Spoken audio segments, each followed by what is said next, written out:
So when was the last time that you had a real market talk? You were talking about money, right? Separate yourself widely from the pack. Moving forward, that's something that you would be willing to have a discussion. Welcome back, everybody. It's been a little while since I've put some new content out there, been busy, which is a good thing with the market that we have today. So that's something that I wanted to discuss with you guys. I've been presenting to plenty of realtors out there here locally on the market, what is actually going on. Because you're seeing a lot of things, especially on YouTube, about a market crash in 2022. You're seeing plenty about inflation that I've discussed before, and now you're hearing a little bit of whispers about a recession. So I'd like to get into a guide that you can actually use with your borrowers, with your sellers, to help articulate, to help them better understand what's actually going on in our market and in our world. This is intended to give you insight. Maybe you don't have the time to go and look for this stuff, but you want to become the expert. I'm going to give you a quick guide to what's happened in our market and how you can articulate that to your customer to make you the instant expert. So before we do that, let's jump into our most recent mortgage rates. And as we can see here, we are using a $300,000 sale price, 5% down in the great state of Texas at a 720 credit score. And as you can see, we are above the 5% mark. Whatever you're seeing out there right now, please, I advise you read the fine print, getting in writing and get it locked in. If you have anything lower than 4%, 4.5% even, make sure you're looking at the points being charged by the lender.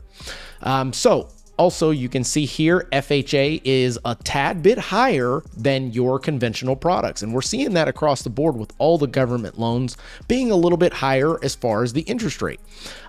So that is the most recent interest rates, and they're pretty darn accurate. As I always mention, this is a Google tool that helps provide you with the data that's going on in the local area, so you're not having to worry about being marketed to by clickbait and bait and switch. In this, we're going to be talking about real estate market trends, both the past, current, and future. Mortgage trends, which include interest rates, both historically and current. We are going to get Texas specific in this, and then we'll talk about inflation and recession. And at the end, I will give you a prediction of what I believe is going to take place here in the coming months. We're hearing a lot of chatter about a market crash. That's what you're seeing all over YouTube. That's what you're hearing. You can take any kind of truth and spin it whichever which way. I don't know the reason as to why they're doing this on a massive scale, but I do know some of the data points that I've researched, and I'm going to present them to you today. So hopefully I can give you a little confidence in the market and what's actually going on, because a lot of it is simply fake news, guys. So you're hearing and seeing plenty of topics related to a market crash in 2022. You're hearing economy is going to burst, the bubble is going to pop, and I'm here to give you some background info and how that just doesn't add up to me. So as we look at the 2021 annual summary data, we're seeing that the total Texas housing starts was at 18.6% up year over year. And then we have months of inventory was sitting at 1.4. But what I find very strange is that the housing sales were up 6% year over year. Days on market obviously down because of the inventory. And Texas Home Price Index is 19% increase year over year. The first slide that I bring to you is from Redfin, and it looks at the homes sold. This is homes sold historically from February 2012 all the way till November of 2021. And in giving a presentation earlier today and this week, we discussed the cyclical things that you're seeing repetitively each time around January, February, March in any given year, which is you see a decrease in the activity, both the sales and listings. Now, as we look at this past data, we look at the actual amount of listings, and these are all homes for sale on the market, As you can see, just up until the point of when the pandemic took place, you start seeing those taper off. Over around May or so, when the kids get out of school, you're seeing a little bit of listing activity go on and take place, but then it tapers right back off and falls off the map because of the fear. I believe there's so much fear that has been imposed on us by our media in regards to the pandemic, in regards to plenty of different topics that I don't feel the need to go into today. What we are seeing in the current state in real estate market in Texas is an uptick in the amount of listings. And we're seeing it a little bit sooner than what you would normally see on the market. I believe the reason for this has a little bit to do with an acronym called FOMO, which is the fear of missing out. The media has pumped up this market crash so much that you've got your sellers that have been meaning to sell for a little while and feel like they need to get it on the market as soon as possible or they're going to miss out on the higher prices. Now, that's all fine and dandy, and it does help us as mortgage professionals and buyers out there with more inventory and more selection. But in my opinion, I don't believe that our property values are going to go backwards, and we'll get into why.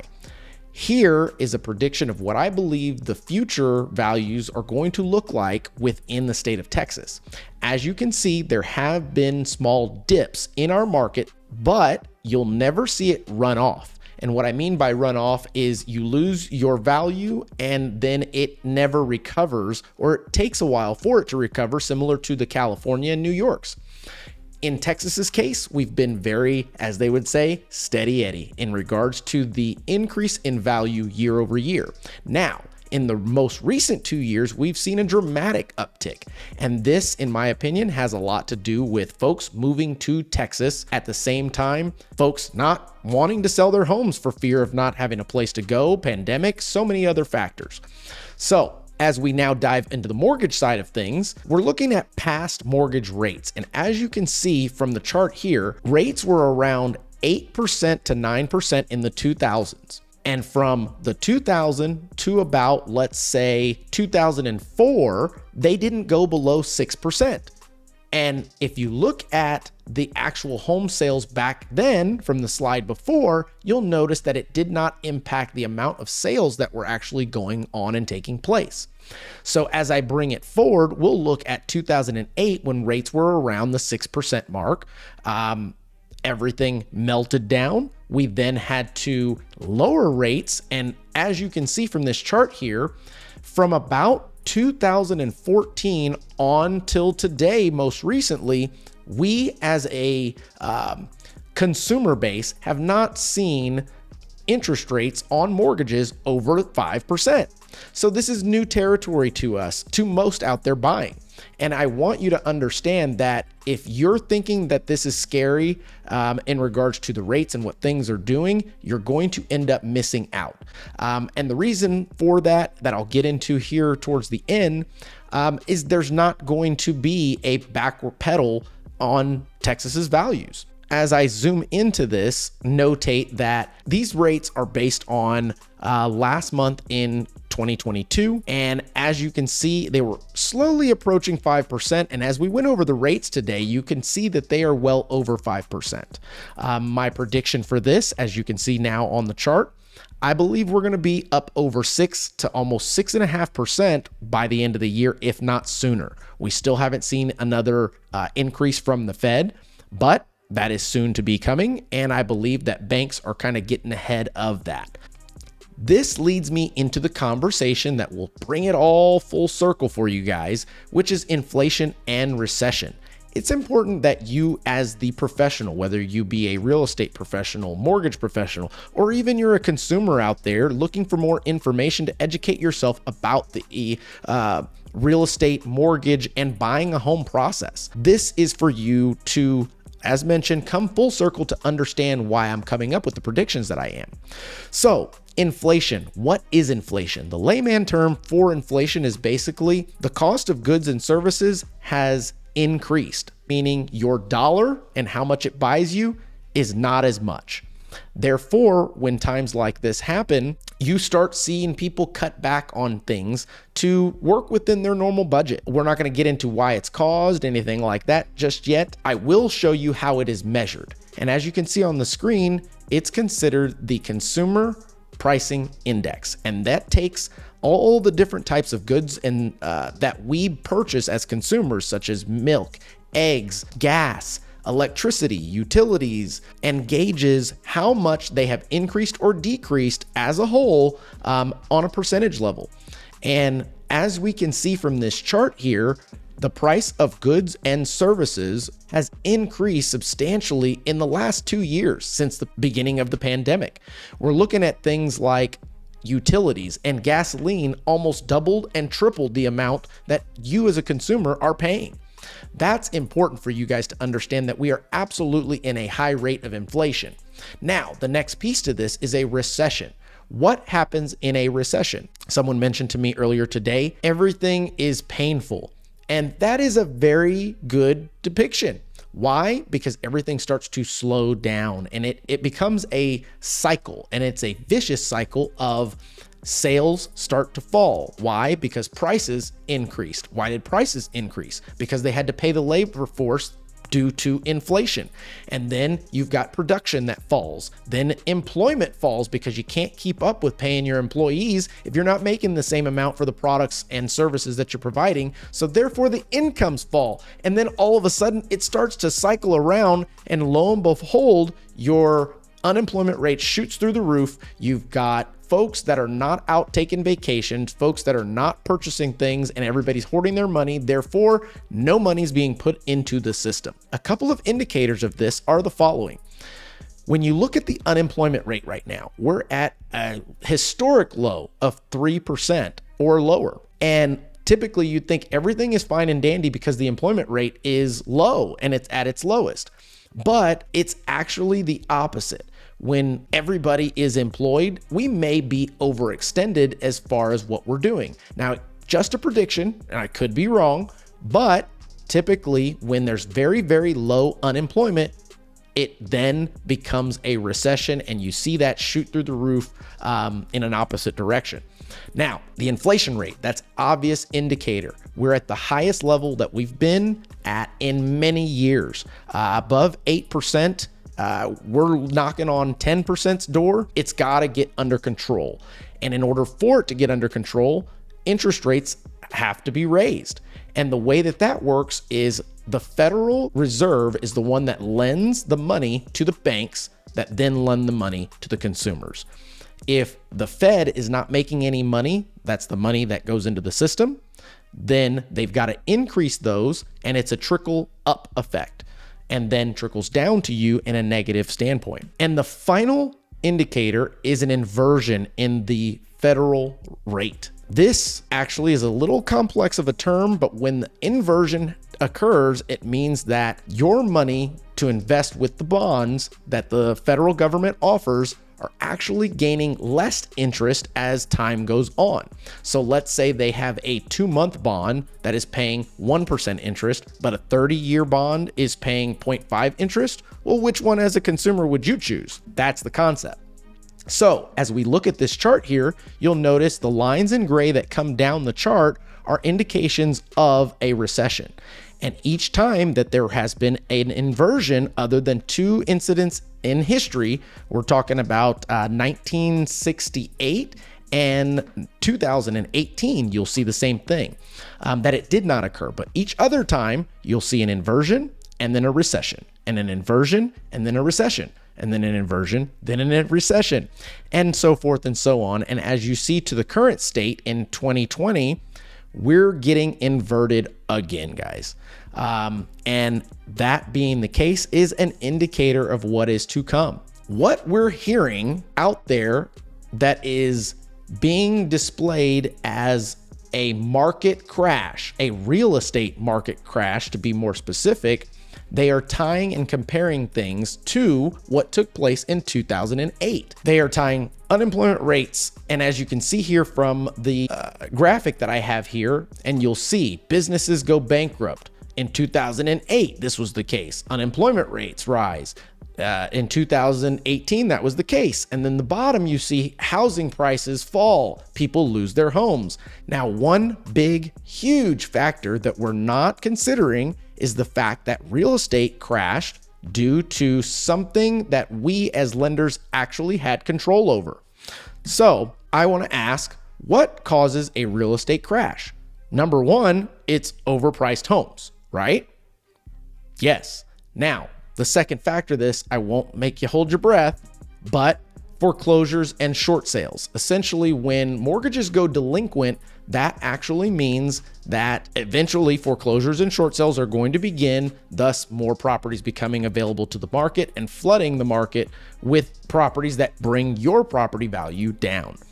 Now, another big factor to this has to do with fraud. There were a god-awful amount of lenders that were issuing loans to people that simply did not qualify. And that was going on for quite some time. And what you did not see plenty of is folks losing their primary residence. There were a ton of investment properties that were owned by individuals growing their portfolios. They did not qualify and were using the rent income to pay the mortgage and qualify for that. When the last recession took place, you had a god-awful amount of properties that the renters could not pay the rent. Thus, we're not talking about big corporation. I'm talking about your average everyday consumer that is looking to grow their portfolio, but unfortunately, we're not told by a lender that you didn't qualify. You don't have the reserves available. You don't have the debt to income ratio available to be able to pay this mortgage if your tenants don't pay this mortgage. So in turn, when the tenants could not pay at that point in time, the homeowner or new investor then was forced to let that home go. That was where a lot of the actual foreclosures and the mortgage meltdown, in addition to the real estate value crash. That's not what we're going to see here in the coming months, guys. We're currently seeing in our market, and something that most are not talking about, and as you can see from these headlines, I pulled this a day ago. Mortgage delinquencies drop again. Mortgage delinquencies hit another historic low. Mortgage delinquencies drop again. This has to do with who is late on their current mortgage, which then predicts how many foreclosures there can potentially become. As we look at this, in 2021, we had 6.1% of Americans were 30 days past due on their mortgage. 2022, we've dropped to 3.8%. If we look at the amount of foreclosures from 2021 to 2022, it was at 0.3 and now 0.2%. There's the reason for that, guys, and I get a little frustrated with this, but the reason for that is the last 10 years that I've been in the mortgage industry, we've had some pretty hefty regulations and pretty stringent qualification factors.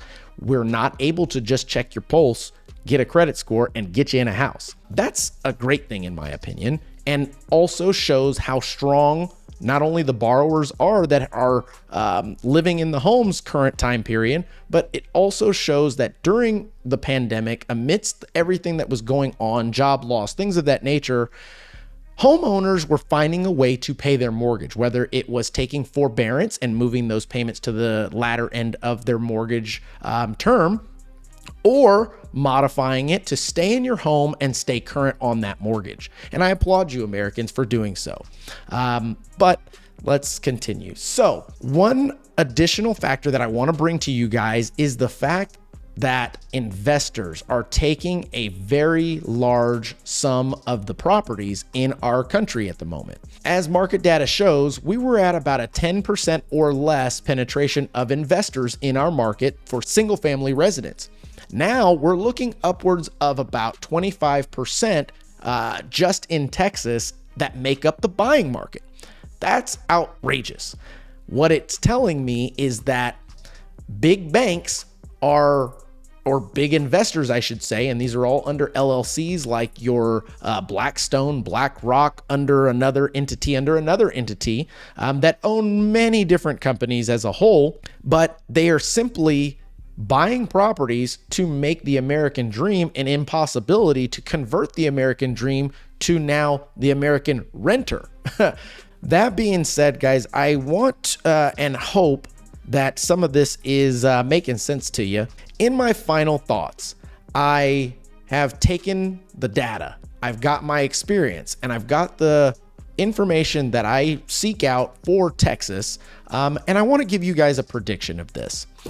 Taking into consideration the inventory shortage, the historic values, the surplus of home buyers that are approved just sitting on the sidelines looking for properties and waiting for them to come available, the lowest mortgage default rate in the United States history, and rising and high interest rates. In my opinion, if you are shopping, looking, living, owning in the state of Texas, we're going to be all right. I believe that our rates will continue to rise for a little while because it has to combat the inflation and what's happening. But I do believe that inflation is rising at a pretty quick pace that is going to require the Fed to drop their rate again, in turn bringing mortgage rates back down at a certain point in the near future to combat the soon to be what I believe is going to be a recession. So in order for you to prepare for that, guys, I say buy properties as fast as possible. Don't worry about paying points to buy down the interest rate for two reasons. One, I believe a recession's coming, and when that happens, you've got interest rates that fall. You can refinance, and that's an opportunity for you to keep that money in your pocket for the time being. In addition, you also don't know what the future holds. If you plan on moving in the most recent 2 to 5 years, you're not going to get that money back that you just paid down to buy down your interest rate when you can simply pay more towards the principal, and it does the same thing. I hope that you guys got a little bit out of this quick guide for you to help you with your customers, to help you with your sellers, and helping you acquaint yourself with the market, the data, what's actually going on, and the truth, a real talk, a real market talk. I'm Mark Jones, your Millennial Mortgage expert, and you guys make today count. You were talking about money market. Separate yourself widely from the pack moving forward. Is that something that you would be willing to have a discussion about? Because they didn't get it. They were probably like, didn't get it. Yeah. To follow up with your clients, to generate more leads, you know?